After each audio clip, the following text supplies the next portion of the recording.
welcome to the Conqueror Society podcast. My name's Will. This is my co-host Jake.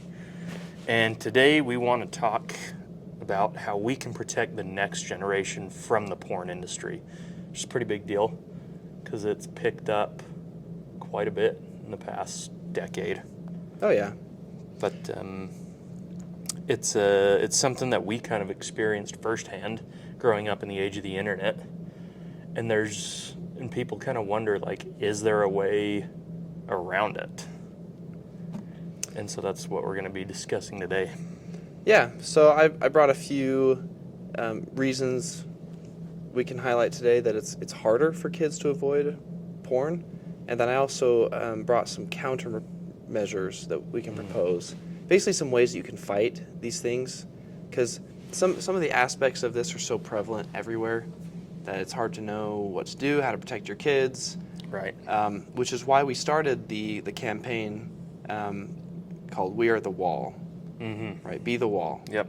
And the idea behind that is that we want to be the generation of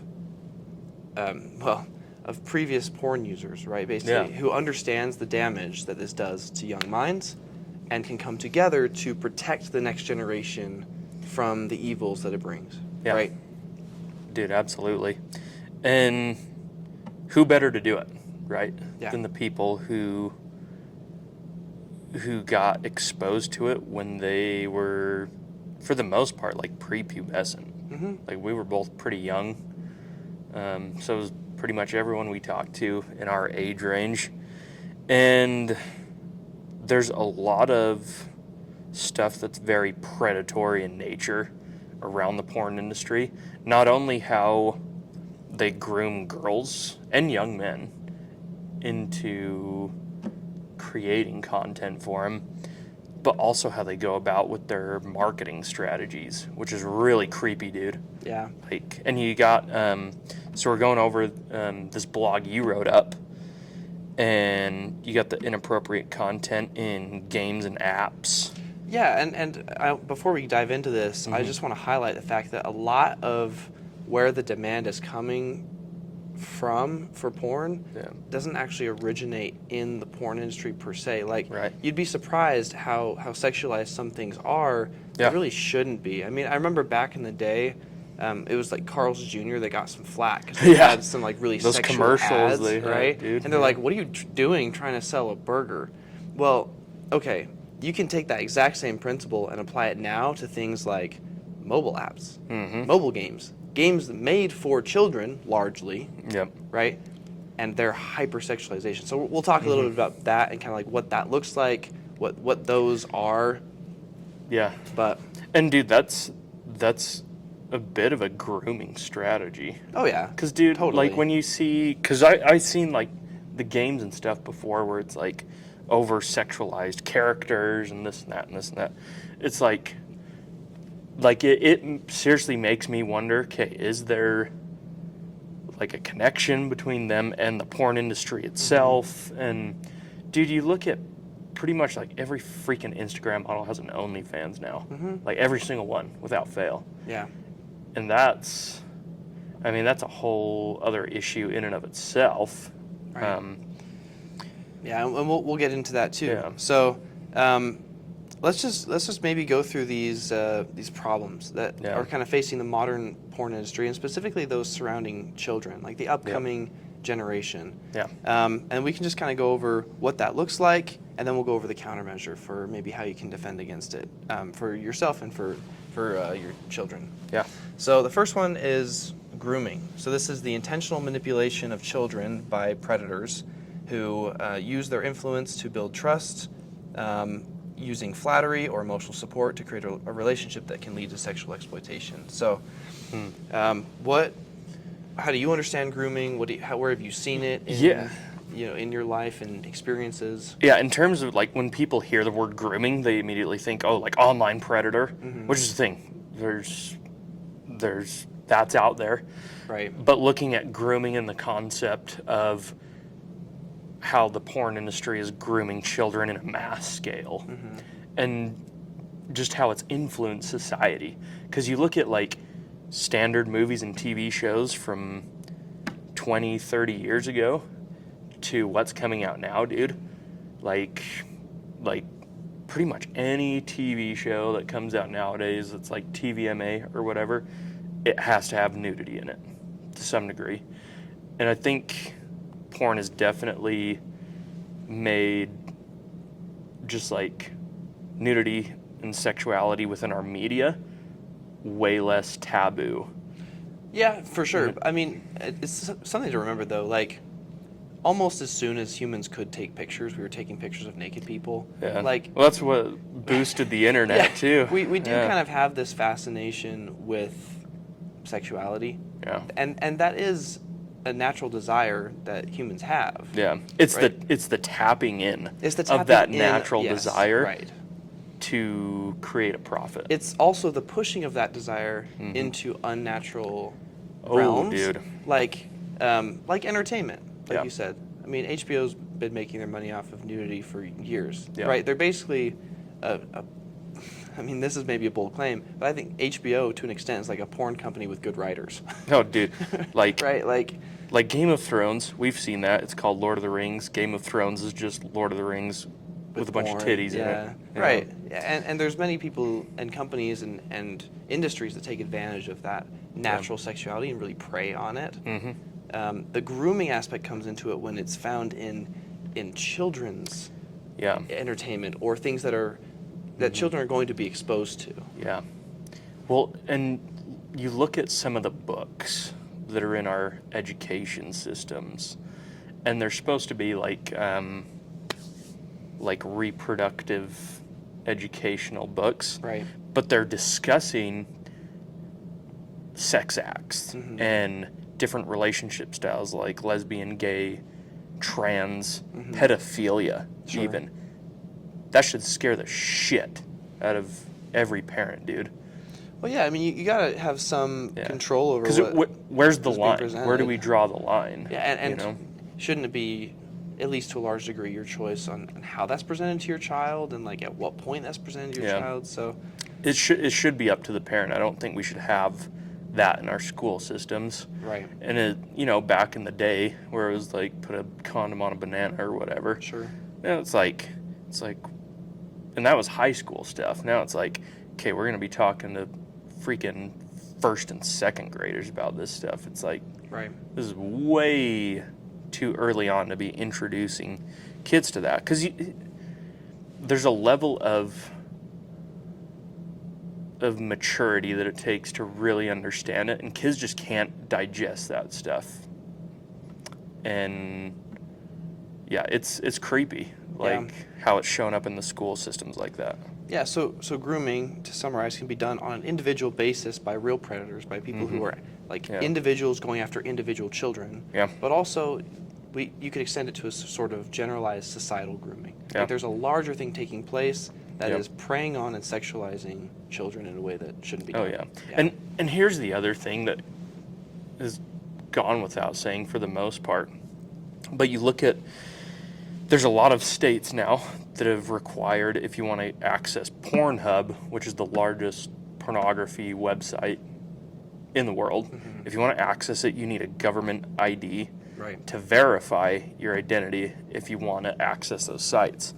The states that have passed that law, Pornhub has pulled access to its website out of those states, which shows you exactly what their intentions are. Yeah, I mean, they understand.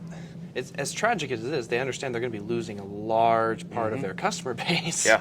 Children, minors. Yeah, And that's who they present their audience to. So 100%. the countermeasure for grooming, I mean, there's two basically: education and awareness, and open communication. So the first one meaning teach children about the signs of grooming and the importance of not sharing personal information online. And then the second one being encourage open dialogue between children and caregivers about their online interactions and feelings. So how do you open a conversation with your child about grooming, about what about societal grooming or about individual grooming? Man, dude, and here's the thing, like when they're young, it's good to just teach them cautionary things, not necessarily the reason behind it. Because like if you're talking to your 10-year-old about being careful on the internet. Like, you can say there's bad people out there who want to take advantage of you, you know, and use what information you put out or try and talk to you on the internet. And I remember as a kid growing up, it's like, don't talk to strangers. Like, don't talk with strangers on social media sites.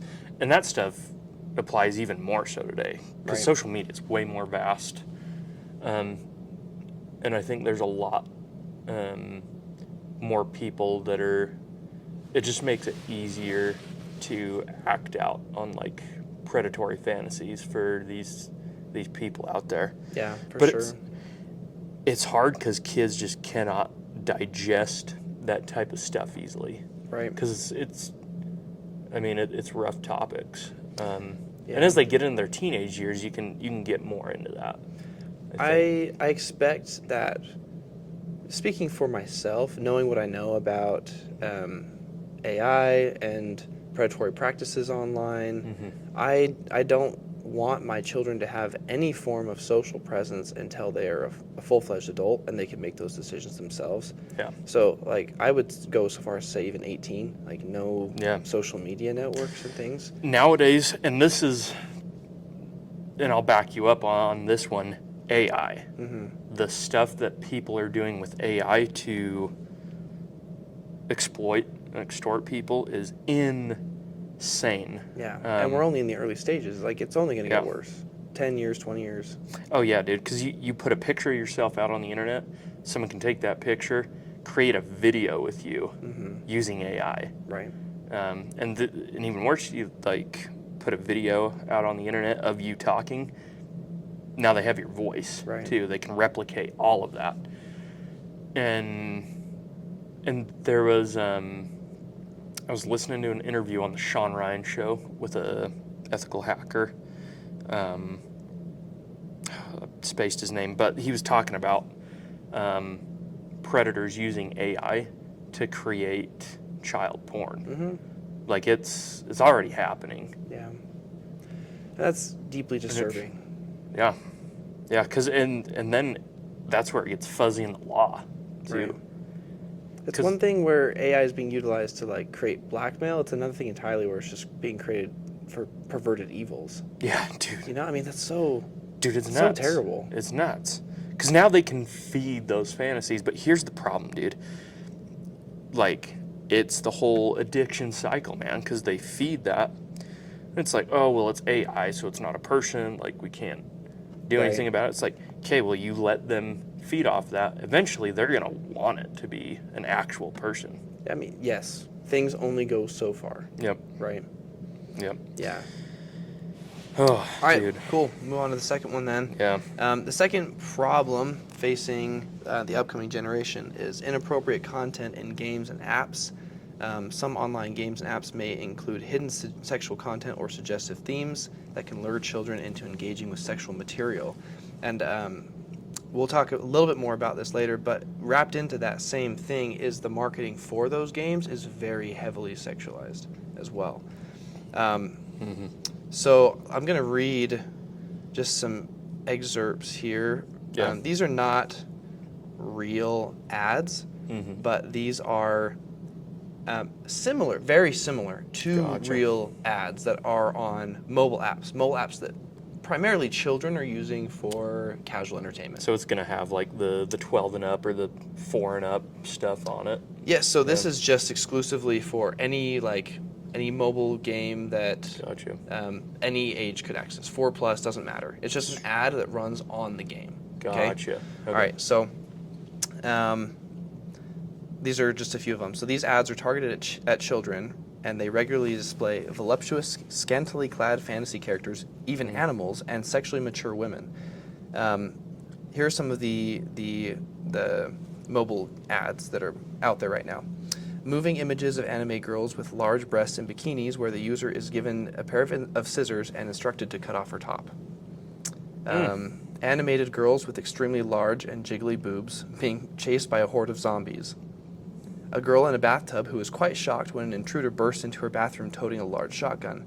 A quivering woman wearing virtually nothing, where a prompt indicates that you need to take care of her and help her get warm.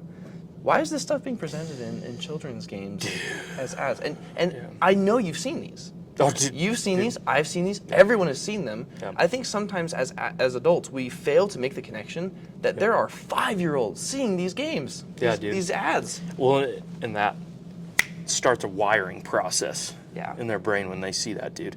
And yeah, I've definitely seen shit like that, and it's just like, what the hell? Yeah. Like, Well, and we're adults. Yeah. We can see that, and we can kind of laugh at them because they're so ridiculous. Yeah. We forget that it was something as similar. It was something similar to that triggered the original instinct in us to start looking at porn, right? Like, yeah.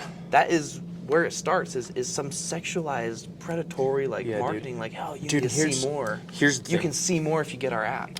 With the amount of money that the porn industry has, dude, they could even be the ones designing the games to get people started on that path. That may be a little bit more conspiratorial, but I wouldn't be Yeah. surprised. You know, Yeah. like if they have their fingers in many pies to try and pull people in, because Right. that's a massive industry. Yeah, dude, and it's one of those ways around the whole like this isn't porn, it's a Right. game or whatever. It's like, but why are you putting this in it? Yeah. And you know what's funny? Most of those ads, the games themselves actually contain zero of that content. Yeah, Zero. Like, they are not even remotely related to the ads. They Yeah. just know that if they put that stuff in their advertisements, it will get enough eyes on their game to get more downloads, Yeah. get more installs, get more people playing. And guess what happens on those games? You get more of the same ads for other games. Yeah. It's a cycle, dude. It just keeps taking you down the rabbit hole. It's the same thing as the algorithms with Instagram Yeah. and all that. Like, the more you linger on the freaking Insta models or whatever, like the Right. more it's gonna keep feeding you that. Yeah, for sure. And what it does is it sparks in children a desire to see the fulfillment of that content, Yeah. even if they don't end up finding it in the advertised Yeah. source, right? You see this animated girl, you're instructed to cut off her top. Well, you want to, you're curious. It sparks a natural curiosity, and you're like, okay, fine. Yeah. You go and download the app, maybe. Well, it's not Yeah. there. It doesn't have anything in there. So what do? You go find somewhere else where the fulfillment of that fantasy happens. Yep. And you might be 6 years old. Yeah, dude. Dude, like, can we take a minute just to kind of take this in and realize how disgusting and creepy this is? Because it's so intentional. And whether, like, I know I brought up, like, I would bet money that there's a lot of these games being produced by the porn industry, maybe not under their name or licensing or whatever, but in affiliation with them. But at the same time, even people just creating the games, they're like, well, the more people that play this and the longer they play it, the more money I make. So I'm going to use that tactic to fulfill that. Yeah. It still goes back to money making. Yeah, and we'll get more into sexualized marketing a little bit because there is a section on that. Yeah. But one last point I wanted to bring up is like, well, I'm drawing a blank. You're good. Yeah, never mind. We'll move on. Go ahead. Okay. No, I'm just looking through here. Okay. Social media exploitation. Well, so So the- real quick, the Yeah. countermeasure for the inappropriate content in games and apps. Yeah. Parental controls, research and reviews, just making sure you know what is in the games that your children are playing, Yeah. making sure you know what they have access to, restrict where reasonable, where possible. I find that with restricting access to things, it usually only works if the child doesn't know what's happening. Yep. And if it's done in advance of them ever finding it, so you have Yeah. to be very proactive It- about how you run Yeah. parental controls. And now it's like it's so easy to set up parental controls and restrictions and stuff. And it's like, here's the thing. Your kid doesn't have to know. No. They shouldn't have to worry about that stuff. It's your job as a parent to have those already set up on all your devices Yeah. in your home. Like, It will only ever feel like Yeah. an absence if they know that It's it's there. an absence, Yeah. right? Like, and here's the other thing. This is just kind of the reality we live in. Eventually they will find something. Eventually they will run into something. So at the same time, do everything you can, especially like pre-12 years old, when they really aren't super technologically skilled or whatever. You'd be surprised by what these 8-year-olds can do with an iPad now, dude. I mean, it's crazy. Dude, well, and that's another thing.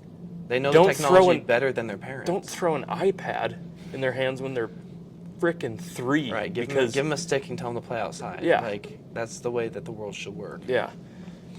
The final point I wanted to make with this before we move on is every company knows that sex sells. I think it would be in our best interest as future parents to promote some sort of legislation that would make it illegal to sexualize any marketing that's pointed at children. Yeah.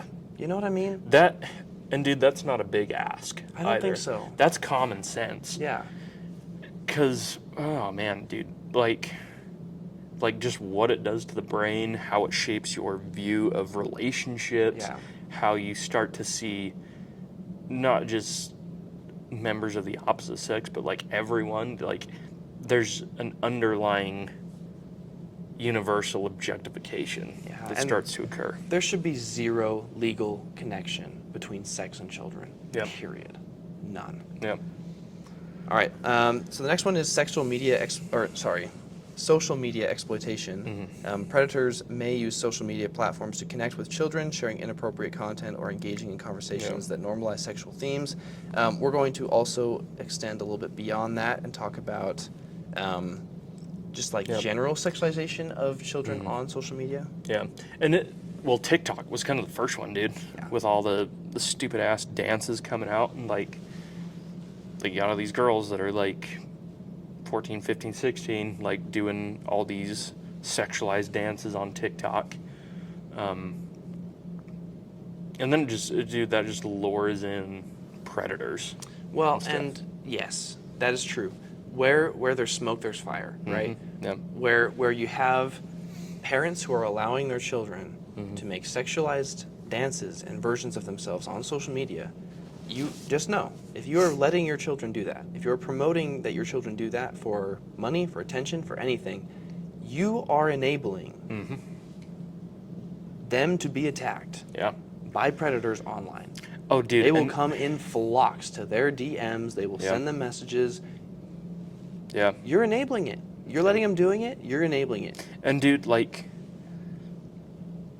when your kid ends up sending a picture or whatever, or going to meet up with this person, like there's no reversing that.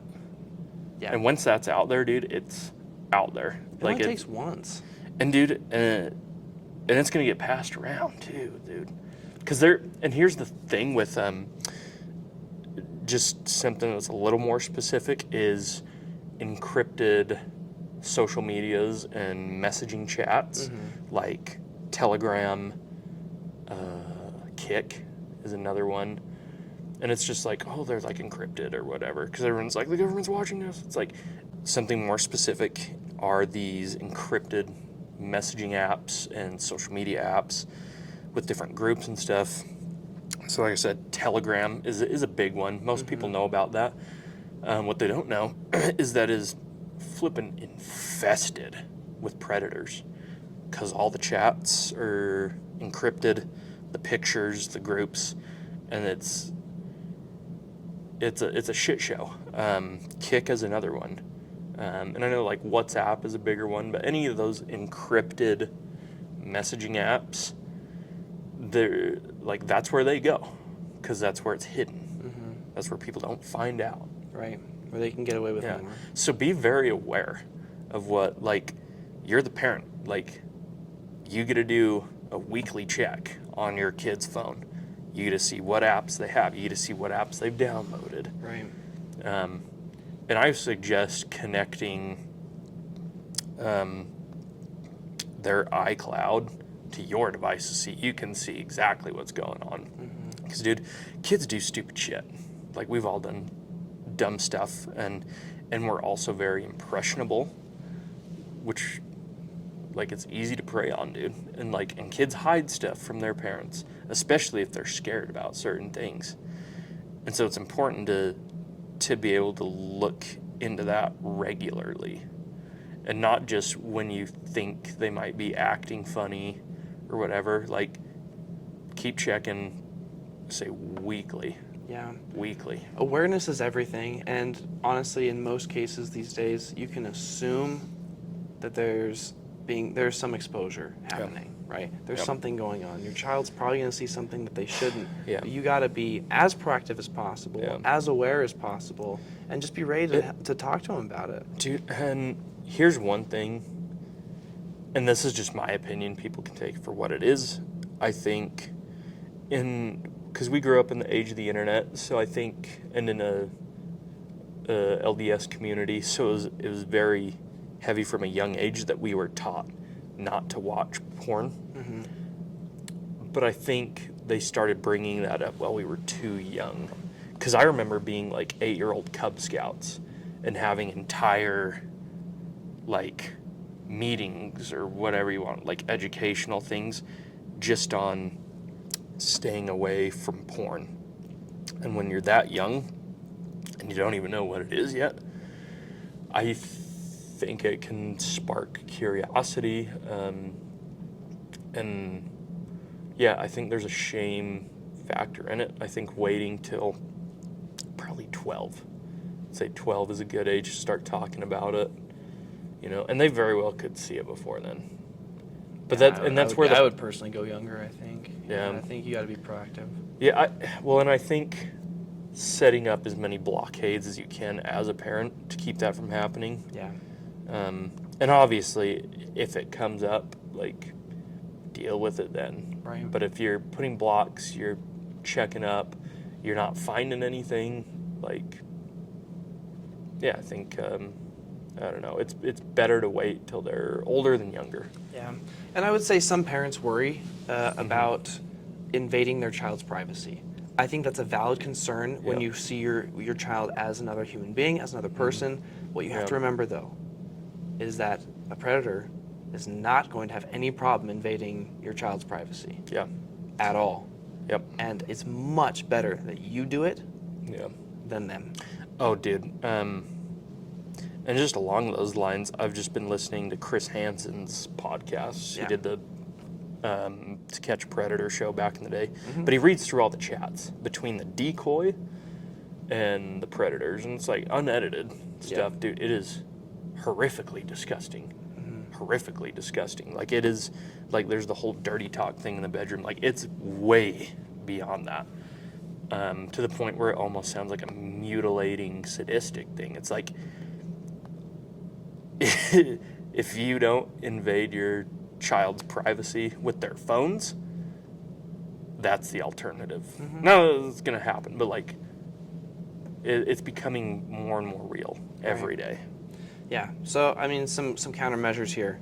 Don't let your child just manage their own social media use, right? Like, you have to have an active role in that.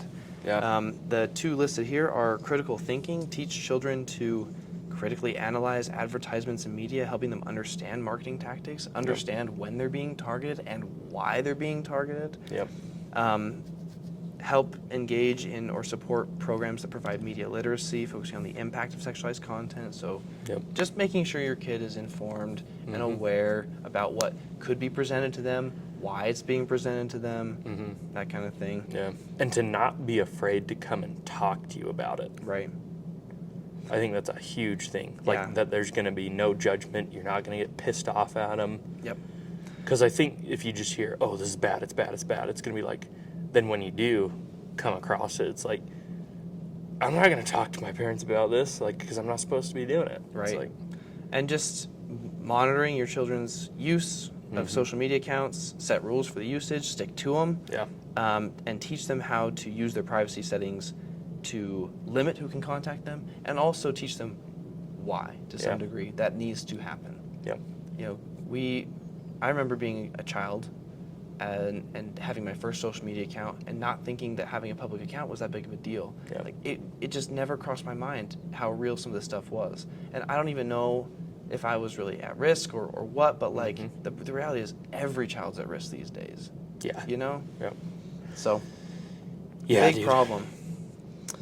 Let's talk about access to Yeah. pornography. Yeah. Yeah, let's maybe jump to that one. Yeah, and it's not just porn sites, like we said. Like if you have a Netflix account, your kid has access to it. Yeah. It's, Yeah, if they have the passcode yeah. to your Netflix account, Mm-hmm.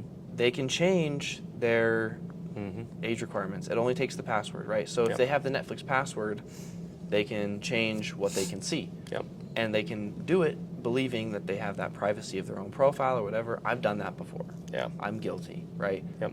I know that is a real thing. You may think that you set your little age limit for their profile, so they're good. No. If they have the password, Yeah. or if they can get the password, they're not good. Yeah. They could find it. Dude, they could. And they could watch some stuff that could really mess them up. Yeah. So yeah, and another thing, dude, like the access to porn is now via social media. Yeah. Instagram, Facebook, Twitter basically is a flippin' porn site, dude. Right. Reddit. That's a big one. Yeah. And I laugh because I've used it before. Yeah, right. Like, Yeah, I mentioned it because it was the number one I would go to. I do think Reddit has made it more difficult yeah. for new users to even know that there is porn on their site. Like, Yeah, they block everything NSFW initially. is off by default, Yeah. right? But if you go digging at all, you can find yeah. those settings. And that's you how can turn it Twitter on is and- too. right. Like, but it I don't know, man. Like, and people figure it out pretty quick. Yeah, exactly. Especially a motivated, Yeah. 'Cause any individual who's motivated to find it, right? Yeah, dude. When I was in high school, I had to get a Twitter account for one of my classes, and it was probably like a week in. Yeah. Oh, I found out. Right. I found out. Yeah, you And find believe out. me, I took full advantage of it at that time, feeding the hormone monster. Sure. And it's not good. Like I don't think kids should be on social media for that reason, just because it's all over the place. Like, this is not like your grandma's Facebook account back in the day where it's post family pictures, like send funny memes or whatever. Like, gone are the days of that. Like, a massive amount that is on social media is sexualized content. Yeah. Yeah. Huge percentage Yeah. now. And that, Especially that stuff that's targeted at yeah. like 20-something men, and like anyone that they know will Yeah. be fed by that algorithm. They'll put it in front of them, no Yeah. question. 100%. Yeah. And yeah, dude, and it's a go-to for predators now. It's so easy. Like, no more getting on random chat rooms like what you'd hear about at your school's internet safety presentations. It is like, These aren't the 90s like, anare. Yeah, this is happening. these guys are DMing everywhere. people, making fake accounts, like anything they can do. Well, think about the most popular games that kids are playing. They're okay, on. Yeah, they're that's on another there. thing. They're talking to people on like Voice freaking chats Xbox and and yeah. PS4s and They're stuff. trying to work them there. So you think your kid's Yeah. safe just playing a little game? Yeah. You don't know who they're talking to, and neither do they. Nope. Right? Unless you, And you are can very aware. be whoever you want to be Yeah, on the internet. totally. And man, Totally. like And they take full advantage. Oh, they do. And also, for most of these things, for most of these issues, right, like the sexualized content or even pornographic content on social media sites, Yeah. for actual porn sites, for gaming, like almost none of this stuff requires any real age verification tool, Yeah. right? Almost none of them. Yep. Like, you can put in your birthday, Yeah. and they might use that to like Yeah. restrict some things. Maybe. But every living being with 2 brain cells can tell you create you can get an around account. that. Yeah. You can get around Piece that. of cake. It's super easy. Piece of cake. We were doing it at 8 years old Yeah.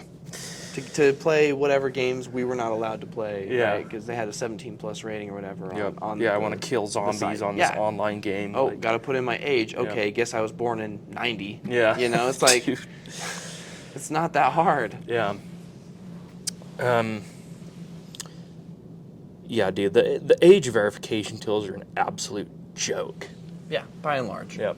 And so, do not think that's going to stop anything. No, I do think we should get to a point in the future where stuff that is age restricted should Yeah. actually be age restricted, Mm-hmm. government ID Yeah. regulated, whatever, something. something more powerful than what we've got now. And it's only going to get trickier as AI tools get better, as you can create fake identification and things Well, dude, easier. and with the predator thing, like with AI, they could put an AI filter over themselves to look like someone entirely different and do a FaceTime chat with your kid. Right. And they, like, your 14-year-old daughter has no clue she's talking to a freaking 58-year-old guy. She thinks she's talking to a 17 or 18-year-old guy because he's put that AI filter over himself. And then it creates a surety. And now, like, she's not going to hesitate to meet up, right? Right. So, that whole thing's terrifying, and we could do an entire episode just on that. But we can, and we will at some point, I'm sure. But the countermeasure to this ease of access would be content filters and appropriate age verification tools where possible. So just keep that in mind.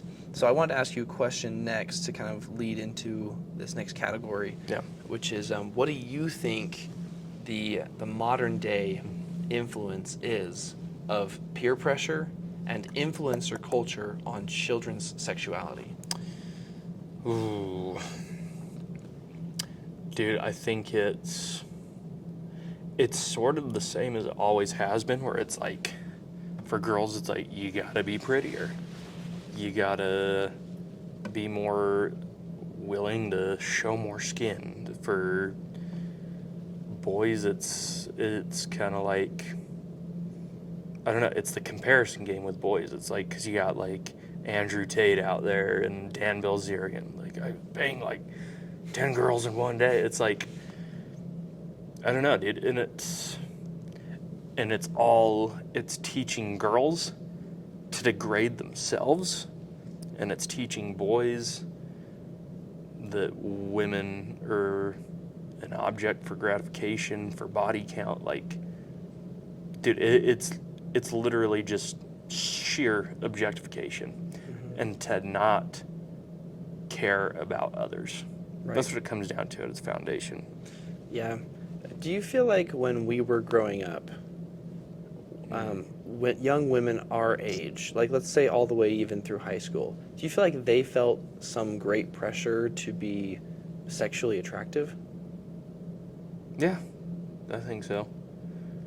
I think the pressure's way worse now than when we were in high school. But no, and we, just the bubble, the culture bubble we grew up in, I don't think it was as bad as the rest of the U.S. But it's there, and even if they're not trying to show it externally, they feel it. Right. 100% feel it.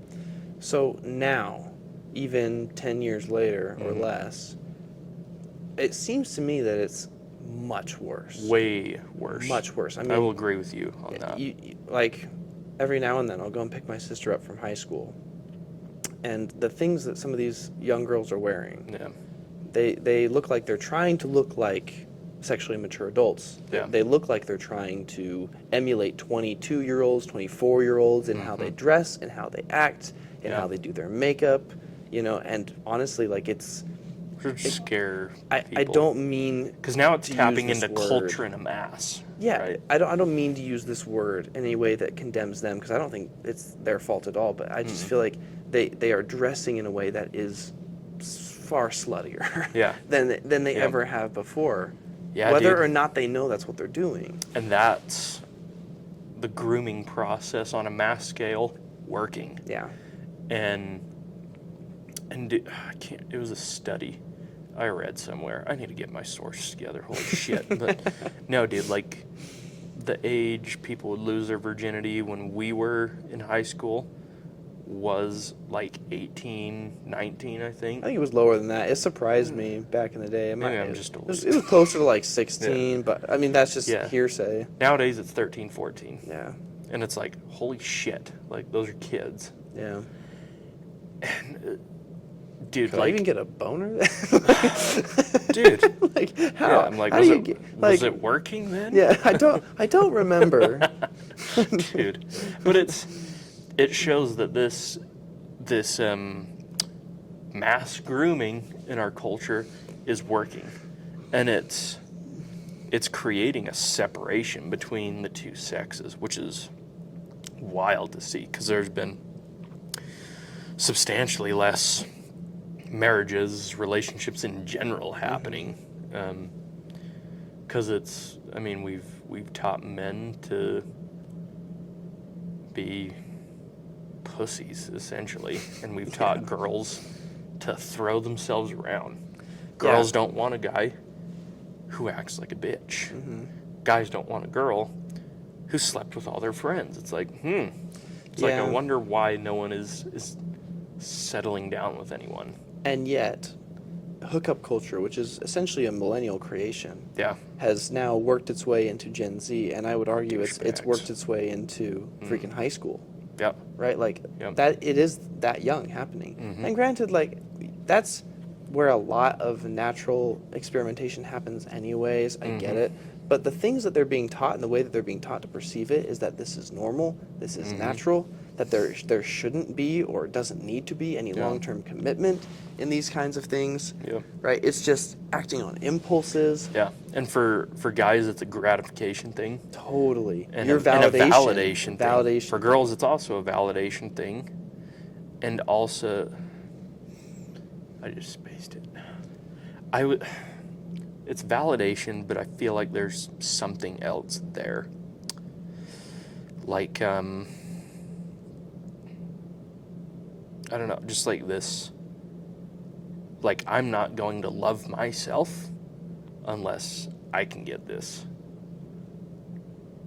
Yeah. Yeah, it's self-deprecating behavior. Yeah. It's a failure to love themselves at their core. So what are some things that we can do about this peer pressure and influencer culture? It starts in the communities, and you've got to be able to, like, it's all happening in the shadows, under the table. Like, at this point, you got nothing to lose by flipping the damn thing over and bringing it up in conversation. Talk to other parents in your communities, talk to your kids, and communities as a whole really need to start pushing back against this. And there is a movement starting to happen, because a lot of the science behind the psychology of all this is starting to come out in a mass accepted scale, which is awesome. Yeah, I just watched Brett Cooper talk about how our generation, Gen Z, by and large, is now kind of rejecting this vulgarity that the millennials kind of brought into the mainstream, right? Yeah, it sucks, dude. Yeah. Like, you feel like shit all the time. I think that pushback needs to continue to happen, because peer pressure isn't necessarily by itself good or bad, right? It's just an objective thing that pushes people in one direction or another. I think peer pressure can and should at some point be used to push people in the right direction, push people away from social media, for example, push people towards better role models, that, like, wow, this man or this woman is so put together and wholesome and takes care of himself and doesn't, like, they don't sexualize themselves, right? So if we can get those role models to be the norm. Well, dude, and for young men now, Jordan Peterson is a massive role model. Perfect role model, Look at someone like that. Yeah. Well, I think women, and maybe there are some, I just can't think of any off the top of my head. Women need a role model that's very much like that to come into the mainstream. And women, dude, here's the problem. Because look at their role models right now. They got Addison Rae, they got Billie Eilish, they got these people who are pushing these hyper-sexualized. I mean, just listen to some of Billie Eilish's latest songs. Yeah, dude. Extremely sexualized, very, like, I don't know. Yeah. And that's who they're all looking up to. Yeah, dude, and that's why there's such a split between Gen Z men and women. Yeah. And I don't know what it's going to be for this. What's the next generation called? Gen Alpha. Gen Alpha. I don't know what it's going to be for them. Yeah. But yeah, Gen Z, men and women, there's definitely a cultural divide there. Yeah, I do think there's a by and large Gen Z movement that's a return towards the pursuit of God, the pursuit of family, sort of traditional values, and I think all that can help eliminate porn and sexualized content from our culture. I do think Gen Z women are snapping out of it too. They're starting to pick it up. Yeah, because they're getting to be early to mid 20s now, so they're going, this isn't working for me. Well, there starts to be this point, right, where you've been doing a certain thing a certain way for long enough, and you've seen now the consequences that it has, right? You've seen now the consequences of putting your body online, of getting your validation from dancing, of getting your validation from social media likes, of looking up to people who don't actually have a brain, right? You start to see these negative consequences in your life, like, man, at this point I wish I could go back and change how I viewed the world 10 years ago. Yeah. Well, that is the point we're at now with porn and with other things. Let's make those changes, right? Let's turn the dime and let's protect the next generation from some of these things. Yeah, and I think just in fluctuating media with this type of information is going to be huge, dude. And an awesome thing that's been happening over the past 5 years or so is this huge desire for betterment of oneself. Because you have podcasts blown up like Chris Williamson, Alex Hormozy, and then you have like all these, like Jordan Peterson's is huge, and it's all about how I can become better, how I can become healthier, and dude, people love it. Like, it's being accepted in mass scale. A little bit deeper topics than call her daddy, right? Don't even get me started on that shit, dude. I've been on dating apps, and I see, like, when they put hashtag call her daddy, I'm like, left. Yeah, I mean, it's a problem. I think getting these role models in place, discussing the peer pressure aspect of it, that can help the next generation a lot.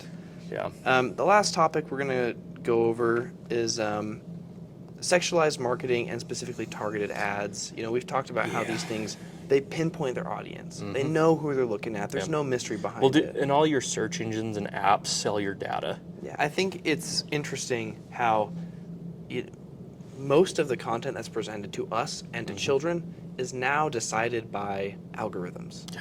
It's decided by not an individual, but a series of equations, interpretations, algorithms that look at what is most likely to draw this attention, to resonate with this person, and so it's not like there's any mystery about how these sexualized themes are being presented to children. Yeah. Yeah, dude. So you got ad blockers on here.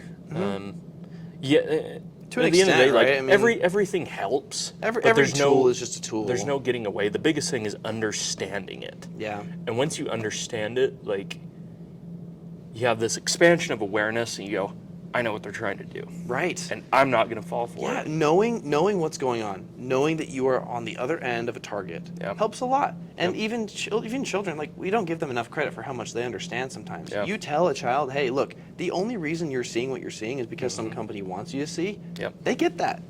Yeah. They understand it, and maybe it'll help them make better decisions, 100%. So, I agree with you completely. Ad blockers, content filters, all this stuff is helpful to a point. But if your child wants to find, like, if the desire has been instilled in your child that they want to find sexual content, guess what? They can. They will find a way. Yep. If it's not on their phone, it'll be on someone else's phone. Yeah. It'll be on the family computer. It doesn't freaking matter. Yep. They will find it. Yep. They'll find it in a book, on the App Store, on Audible. It does not matter. They will find it. Yep. Biggest thing, educate. They will run into it. And as a young mind, like, Plan for it. They're probably going to get deeper into it. Yep. And just know there are resources out there, a lot of resources now. Yeah, go ahead. Sorry. That's why we created this community, Those Who Conquer, to give people a place where they can come. They can be 100% open. There's no filtering. Like, like, you want to come in and get this shit off your chest, like, you come in and do it and understand, like, hey, everyone else here is dealing with the same problem. Let's support each other. Yeah. I would say this, and I would say this as strongly as I can.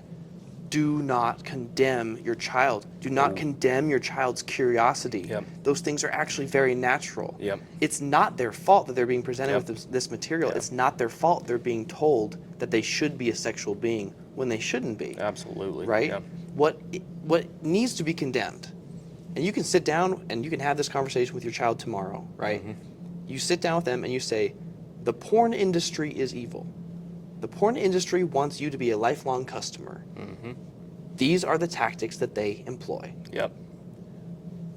You can also tell them, Yep. pornography is harmful to you. It is not a healthy thing. Yeah. And I think going about it on what it does to your brain Yeah. and how it makes you start to view the world is a much healthier way to talk to your kid about this, other than what we got, which is, you're going to ruin your marriage, you're Right. going to destroy your family, because that's what we got. Explore it in Yeah. statements of fact, Yep. right? No shame, no blame. Yep. This is what porn does. Yeah. It is entirely your choice if that's Yeah. what the life you want to live. You can say that's your child. It's Yeah. if you want that for yourself, by all Yeah. means go explore it, right? Yeah.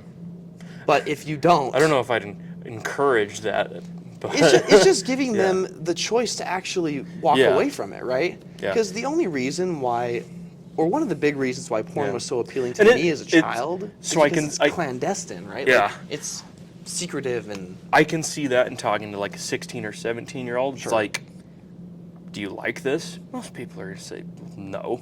right. Okay, then let's work through it. Like, but if you don't give a shit about changing, it's like, I can't stop you. Right. You're going to find it. Mhm. Like, and it's, I don't know.